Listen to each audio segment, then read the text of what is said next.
Yo, what's happening? It's your boy Cooks24 once again on the ones and twos. And shout out to all y'all, much love. Glad you come back. Thank you for your support up front. Thank you for everything that y'all do and looking out, you know what I'm saying? But I got another extra special guest, you know what I'm saying? Another from the heart family, you know what I'm saying?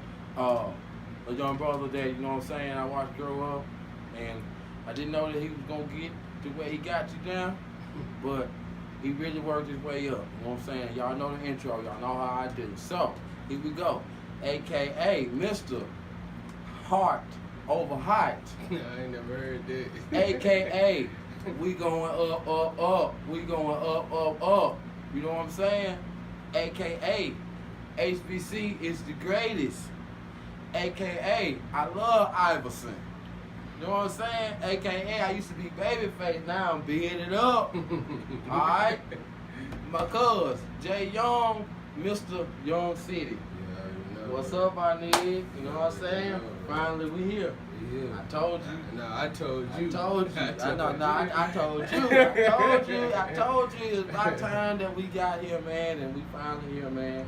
And I would like to say first, just to get it started, I'm glad to see the success you got to so far.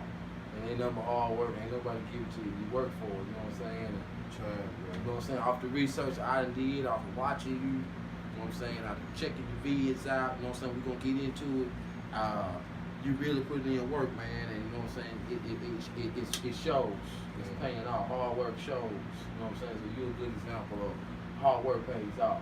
You know what I'm saying? So, well, before you start though, I wanna say this though. Cook, man, we need to be giving the utmost respect to him, bro, for doing this for local artists, because local artists need stuff like this, man. It ain't us, it's him. Because if we ain't had this kind of platform, bro, we need people like Cook that's doing stuff like this to give these artists a platform like this where they can showcase their talent and showcase the work they doing, and people like him that's recognizing what we doing, man. We need people like him. Everybody, the artists can't do it all. You need people that recognize the artists and recognize what they doing. So people like Cook, man, this the best thing going, man. Everybody can't be an artist. Doing what he do, that's bigger than being an artist, man. This can be the next Breakfast Club. This can be the next one Ebro in the morning. This can be the next Ricky Smiley morning show. We need people like Cook, man, because this right here could take off and putting artists where they want to be, man. So I appreciate Cook for doing this for me, bro. Man, I appreciate that, man. Love, bro. And like I said, I'll always be here. I don't care how big I get. You call me, I'm here like that. Man, easy. That ain't number love right there, man. Like, I don't even know. I don't even know what to say for real, man. You know what I'm saying? Because that ain't number love. I mean, like, I ain't trying to, I'm not we, because I ain't going to say we. Because I couldn't do this without digital pre-productions, you know what I'm saying? Your team. And Homicide Beats, and you know what I'm saying, Young Rome, you know what I'm saying, and people like that. I couldn't do it without them. J Rail Beats and ATL, I couldn't be able to do it without them. And you know what I'm saying, not just because you found it, it's because I enjoy watching your hard work. I enjoy watching you work. You know, our family name, we enjoy hard work. You know what I'm saying? That's all we know. That's what, you know what I mean? So, hey man, once again, thank you very much, you know what I'm saying? So, let's get into this part, man, and let's let some folks know who you are and what you're about. So, Young City, that's Y-U-N-J City. Well, hold on, Y-U-N-G City, right? Is that right? How you go? Young City, you know what I'm saying? How old is you right now, man? 32, bro. You 32? See, I didn't even know that. I'm still thinking you 27, 28, 29. See what I'm saying? That 32, man? 32. Okay. 32 years. You don't look it. Hey, 32 years young. You don't look it. Even with the beard, you don't look it now. So I'm being straight up. You got any kids? Got one. He's 1 year old. I didn't know that. What the name?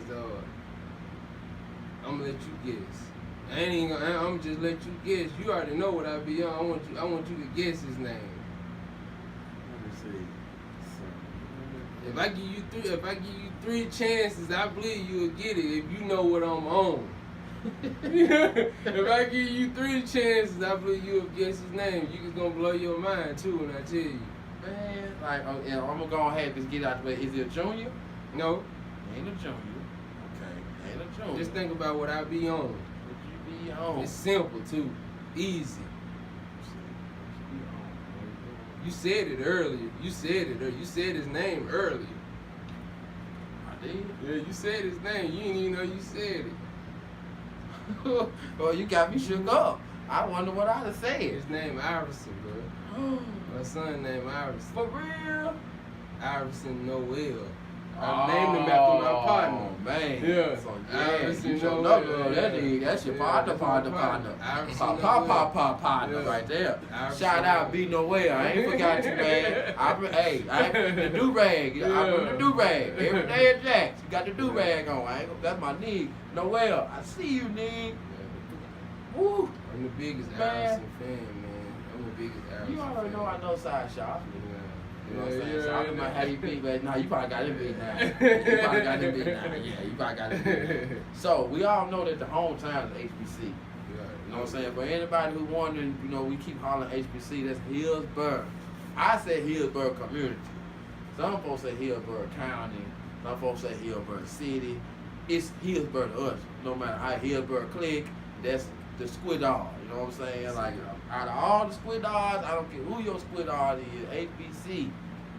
That was that squad, man. And we was a bunch of young Brahma Bulls. that always was looking. We was in the middle of everybody. I mean, we was right smack dab in the middle. You know what I'm saying? I come from Trinity, so I started out as like a visitor, but visiting team most time trying to turn to home. Yeah, you know what I'm turn saying? into home. So I'm just saying, you know what I mean?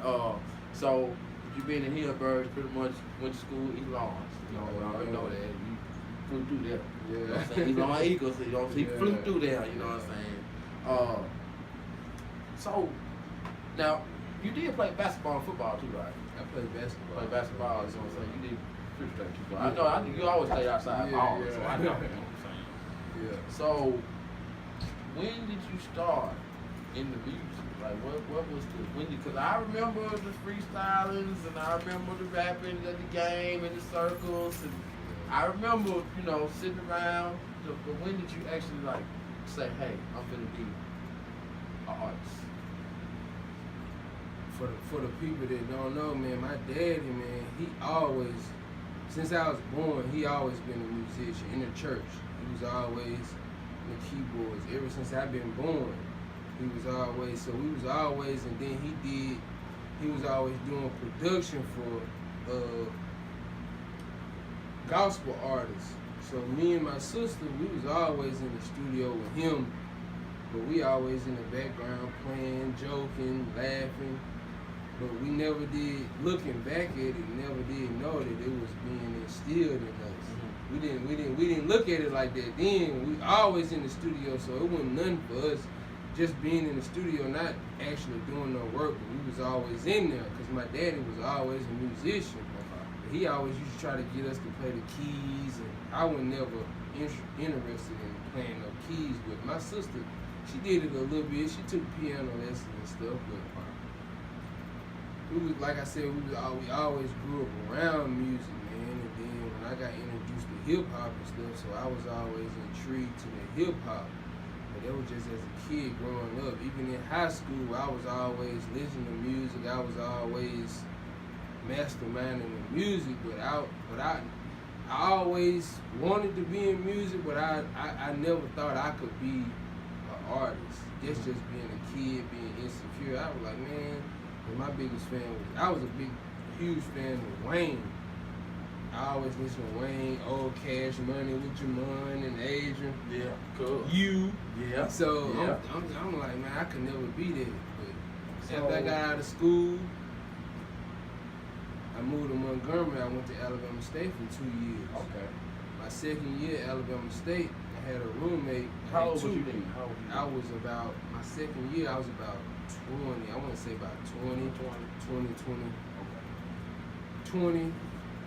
But I think it was because I was down there for 5 years. I only went to school for 2 years. But my third year down there, I was around 21 at the time. One of my roommates from New Jersey, he was doing music, so he didn't have a car at the time, so I was always taking him back and forth to the studio, and I'm just sitting back looking at the process, and I'm like, damn, man, this is how this goes. I think I can do this. So one day, I just downloaded some beats, some instrumentals. I started writing. Just writing some stuff. Of course, it was trash, but to me, it was hard at the time. It was trash, though. But I'm like, dang, man, I think I can do this, man. I started writing, and I wrote my first rap. I went to the studio that he was going to, and I recorded it. And then I fell in love with it then, man. Then I probably went to, at that time, we was paying $30 an hour. Probably $30, $35 an hour. I went probably 4 or 5 times, and I'm like, dang, man, I really want to do this, but I can't afford to be paying all this money, so I knew I was going to get my income tax soon. That's right when Obama came in the office. Okay. I'm like, man, when I get my income tax, I'm about to buy everything I need where I can record at home. And to this day, I still got all of that. I still got it now to this day. Still to this day. That was back in 2008, 2009. Okay. I was like, dang. So I bought that, and then from then, it's been on up ever since. Okay. Now, out of that, what you just told us, what actually inspired you? Like, what is your actual inspiration? Was it your dad? Was it being around your dad? Was it your sister and your dad? Was it when you first wrote the rhyme and you sat in there and you listened and you was like, oh, okay, so put 1 and 2 together and make that. Hey, what was your... That's a good question, the way you put it, man. Because I ain't never looked at it. I ain't never looked at it the way you said it though. But really, it probably was my daddy, man. Because before I got into the music, when Daddy used to be because he had a room in my parents' house where he always do his music and stuff. And he always used to be closing the door. Like, y'all making too much noise. I'm in here trying to do my music. I'm like, why you so serious about it? Oh, that's what I used to be telling myself. Okay. But now I see, now that I'm doing music, I see he was creating, man. He didn't want to be bothered and stuff like that. He didn't want no distractions. And that's why I got there from, man. That's why I got there from. That was inspiring to me once I realized what was going on. Outside of the artists I looked up to, man. That's what inspired me, and man, that's crazy. I ain't never thought about it like that. Well, you know, I had to ask you like that because you gave me so many points to jump on. So it was like, okay, out of all that you told me, it seemed like the 2 biggest points was, it was like when you said your dad, it was like, okay, dang, why is so serious? Now you see why he's serious. Yeah. And it's like when you said your sis, it was like, okay, she can do this, so I can do that. Yeah. Then when you got around your partner, it's like, well, that's my partner. He ain't gonna show me nothing wrong. Let me sit back and chill and check this out. Yeah. And then when you checking it out, you like you really, it it's showed making sense. Yeah, it's making sense. And yeah. it showed you were really listening. Like you really listening. You know, because you could have been doing something else. Yeah. You know what I'm saying? I'm always thinking it's gonna be hooping. Yeah. But that wasn't me though. That's what I was thinking at the time. You was gonna make it. You was gonna try to make it beat you. You know what I'm saying? Because I know that's in the bloodline. Yeah. You know what I'm saying? The specific bloodline. You know what I'm saying? So, alright. So basically, I was gonna ask you once again. You know, if you remember your first rhyme or how long it took you to write that first song, and you pretty much told me right then. You said 08, right? 08 was pretty much. The late 08, like the end of 08. I want to say November, December, yeah. Alright, so after you go through that process, what came next?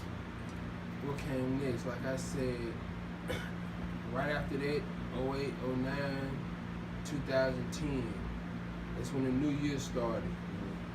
Then that's when the income tax and the W-2s come. That's when it started popping in my head. Yeah, man, I'm finna buy. When my income tax hit, I'm laughing about my Pro Tools, my interface, my mic. I went to Guitar Center in Montgomery. I asked them what all I need. They told me what I need. My interface. Shout out Guitar Center. Shout out Guitar Center. Guitar Center. Not Huntsville though, because I got mine from Montgomery, but shout out Huntsville at the same time because I get a whole lot of love in Huntsville. Right. But at the time I was in Montgomery, I went to Guitar Center. I said, I'm like, man, what I need to record in my crib.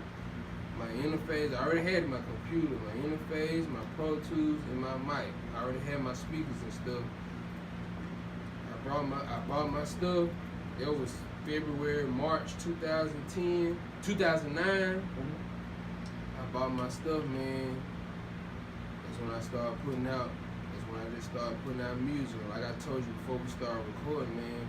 I started putting out my music. People was laughing. They're like, "What? You doing music?" They laughing. They laughing at me, but I'm like, yeah. I'm figuring, yeah, this come with it. They laughing. They come with it. Let me cut in right there. So when you started, like, okay, how long did it take you to officially learn how to just, like, when you could sit in the room all by yourself and be like, make the beat after you got all the equipment you needed and all that, and everything was together, and you had your system set up like you wanted. Like, when was you satisfied with that first beat? Like, can you remember that? Okay, when I first started, I wasn't making beats. I'm still to this day, I ain't making beats. I'm just recording. I'm finding beats. So I started going online. People telling me back then it was called SoundClick. People used to go on Sound. There was a website called SoundClick where producers would put all their beats up. Okay. And you can buy them or just download them for free.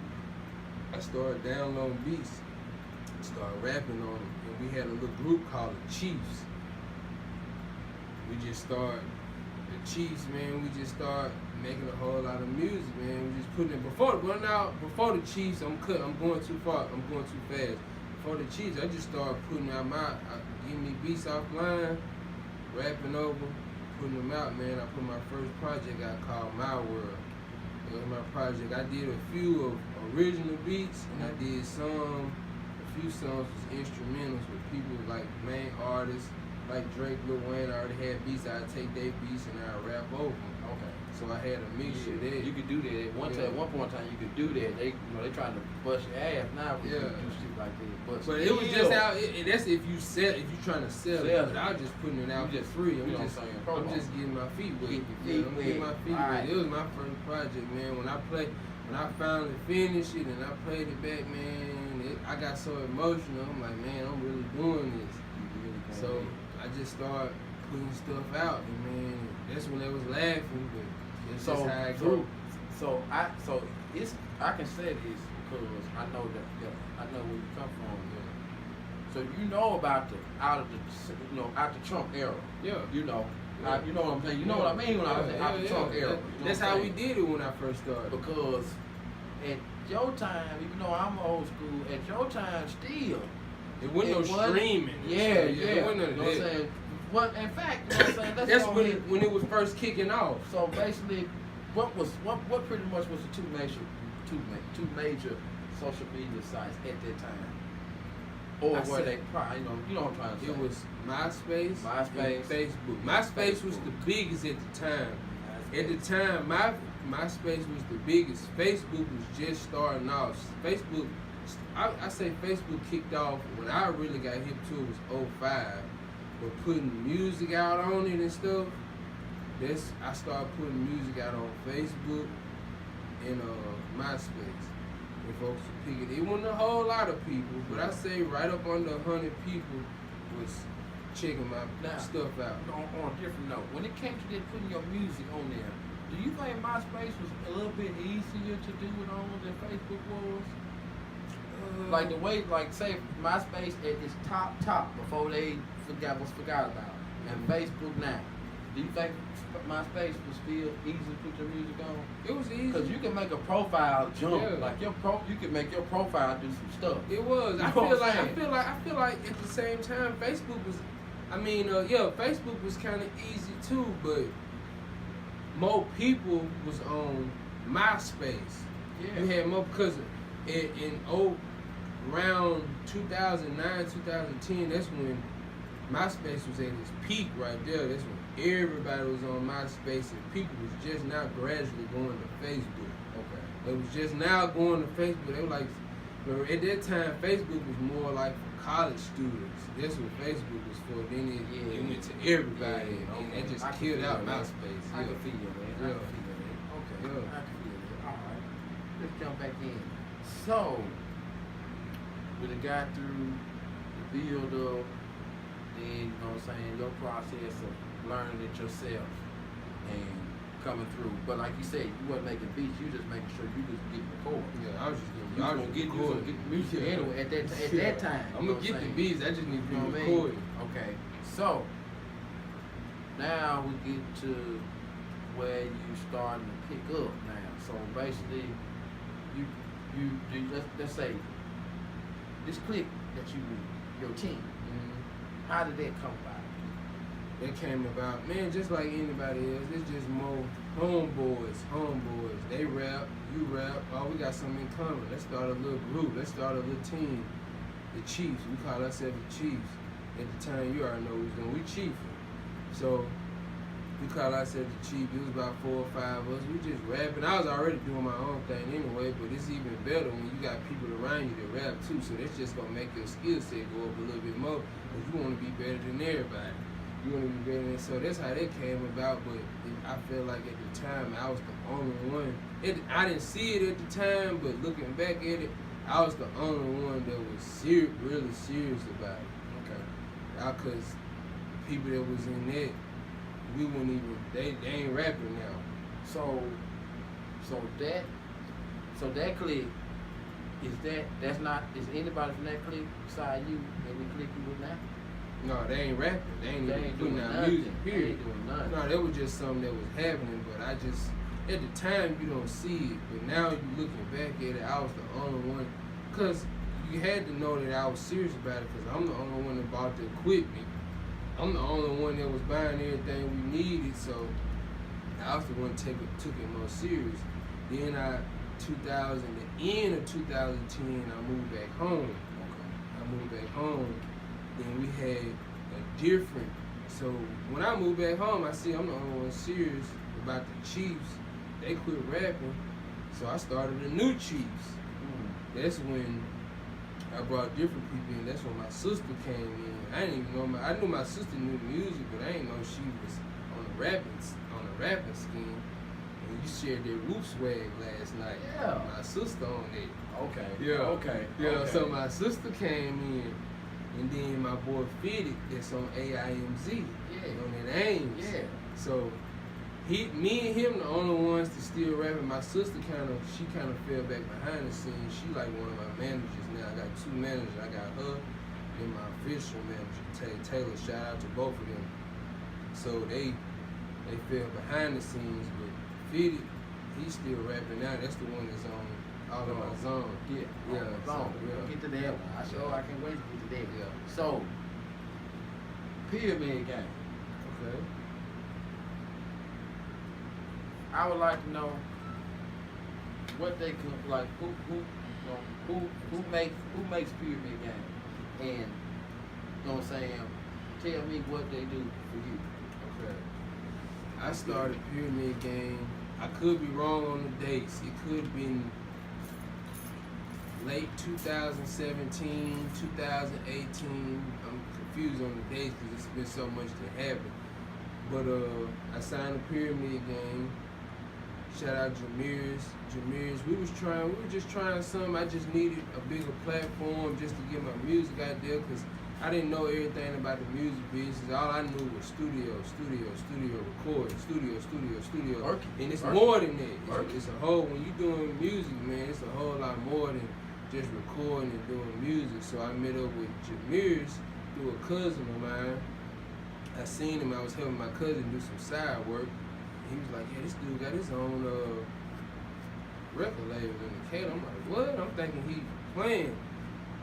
So I met up with Jameers, and then King Montez, that's his main artist on Pyramid Gang. He an R&B singer, King Montez. Shout out King Montez. I grew up with his brother, rest in peace to Marvin Loud. He died years ago. But I grew up with his brother, so that's how I knew King.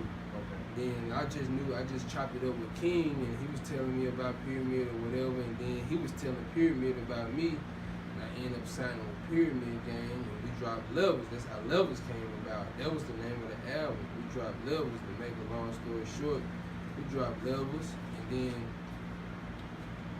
pushing that, promoting that, they put me on to a whole lot of game. I never disrespect them on that. They showed me Jameers and Pyramid, they showed me a lot of stuff I didn't know when it comes to the music business, man. They showed me a whole lot. I never disrespect them on that. But it was only, but with my team that I had, but going bagging up, they had an A&R named Tay Taylor. He was one of Pyramid Gang's A&R. Before I signed with Pyramid,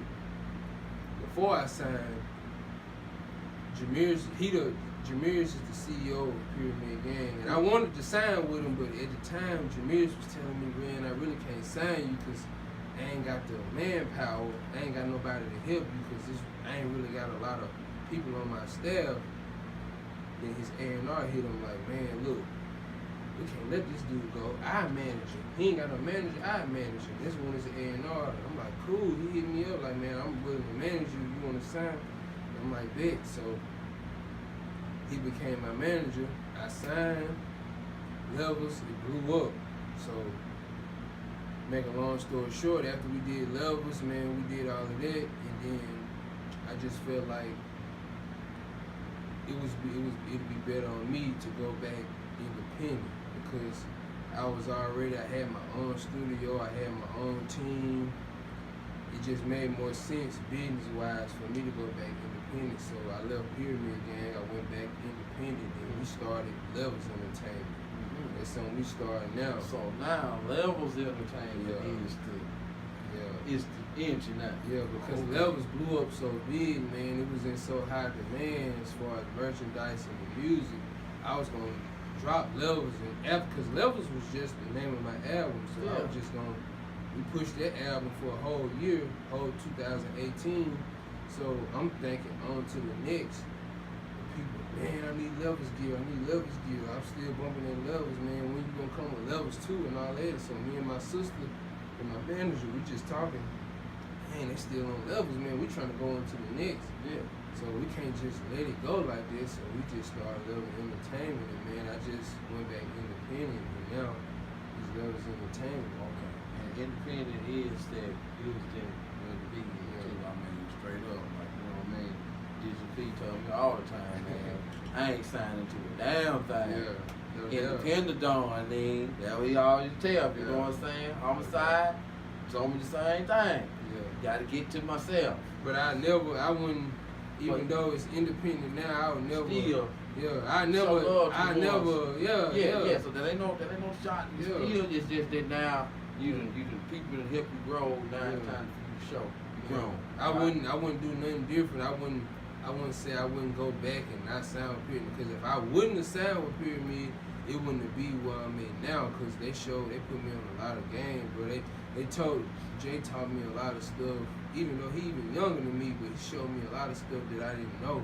Because I'm always in the studio. I'm looking at the computer. That's all I'm doing. Look. Just